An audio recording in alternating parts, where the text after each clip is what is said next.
Anaton Ebanghelyo para han ikanapulo kagupat nga Domingo ang katuigan han tuig ay sumala kan San Mateo kapitulo 11 versikulo 25 ngadto 30. Ito nga panahon nagsiring Jesus, "O Amay, Ginuohan langit nga natuna, nagpapasalamat ako ha imo kay imo igin pahayag hadton mga tapang, ani mo gintago ang mga mag-aram ug may ada hibaro.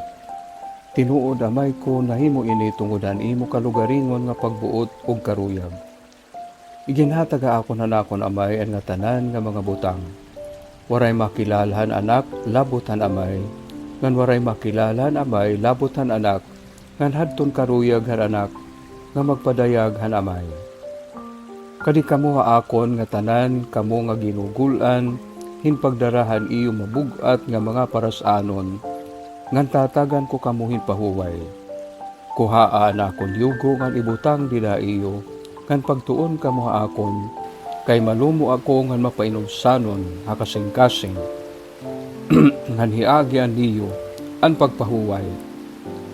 Kay masayon an yugo, nga inahatag ko ha iyo, nga magaanay ang daradon, nga ipapapasan ko ha iyo.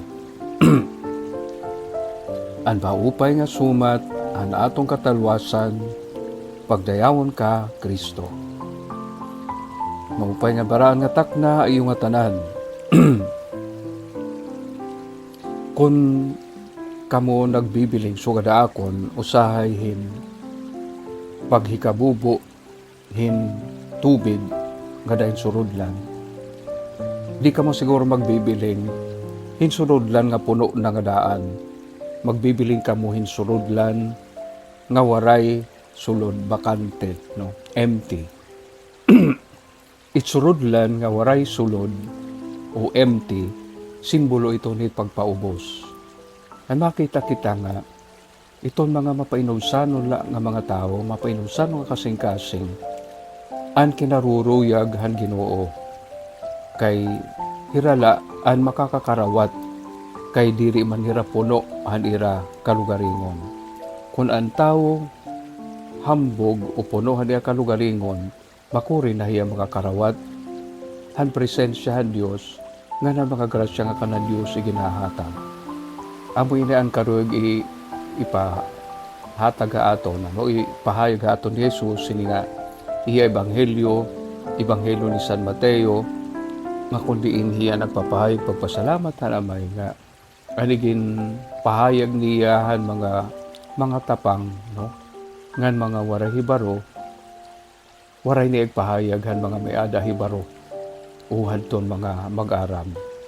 Tungod ini kay ang mga may ada hibaro ngan mag-aram, puno na hira nga daan, no? Diri na hira makakakarawat. Kay kaurugan iton mag-aram nga mga tao, no? Iton mga mag-aram nga mga tao, diri nangani karuyag mamati iton iba, no? Nga punto de vista. Usahay pangani diri karuyag mamati sa Dios. Sanglit ko nin usa nga tao nga maaram man baltok kundi mapainumsanon, usa ito niya nga rare species, kumbaga talagsahon nga manggad, talagsahon nga yaman. So ini nga aton niya ebanghelyo papahayaga aton nga kanan Dios God kanan Ginoo God nga Dios didahan iya anak, no?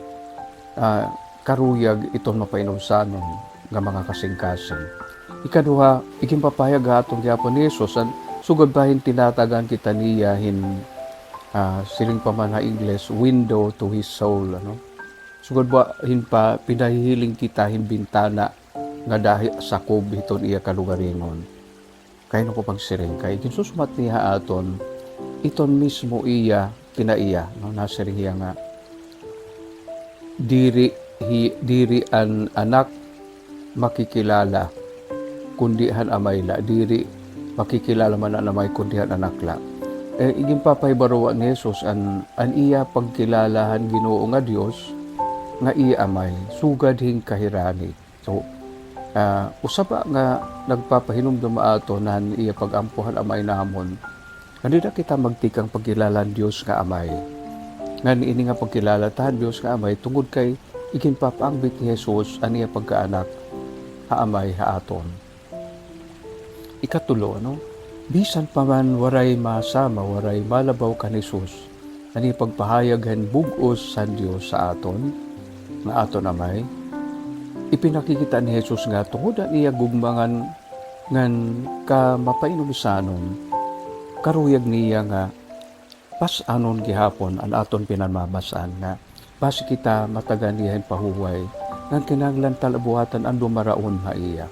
Sabay nga pinumduma aton kabugtuan nga inin aton manunubos bisan kon waray masama iton iya pagkilala amay iton iya hibaro an kaburuton han amay waray masama, waray malabaw iton nga hibaro, kundi tungod ay kapainobsanon, karuyag niya, buligan kita pagpasan iton aton mga gingkukuri pas ano din nga kalibutan. Iton aton mga katungdanan, iton aton mga kasakitan, iton aton mga problema. Iton importante lang na darong kita iya.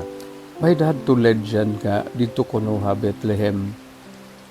Naging bantugan ni Jesus an waray pahiya nga to public ministry tungod kay naghimo na nga niya hinyugo, naghimo nga na hinyugo, ang iya yugo kananduduha.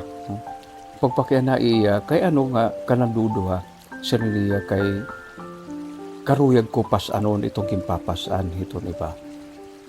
So sangli kabugtuan, iniya na nga aton ibanghino, papainom dumaaton nga, diri la Ginoo nga gilalabawin nga tanan ni Jesus, kundi usa nga tinuod nga sangkay, ngan di niya pagkasangkay, aton niya tinuod nga magtalalwas. Diyos Amay, nagpapasalamat kami hanimo paghatagaamon, hanimo anak, diri la nga tagpahayag haamon, hanimo kinaiya, kundi nga usanamon nga suok nga sangkay, suok nga magtaralwas, nga nabulig ka amon, nahataga amon, han iya sugbong basi, bumbulig pagpasa ng amon mga parasanon. Nangangaro kami, han imo kaluoy, basi namon masya kilalon ngan sarigan. Yesu Kristo nga amon Ginoo. Amen.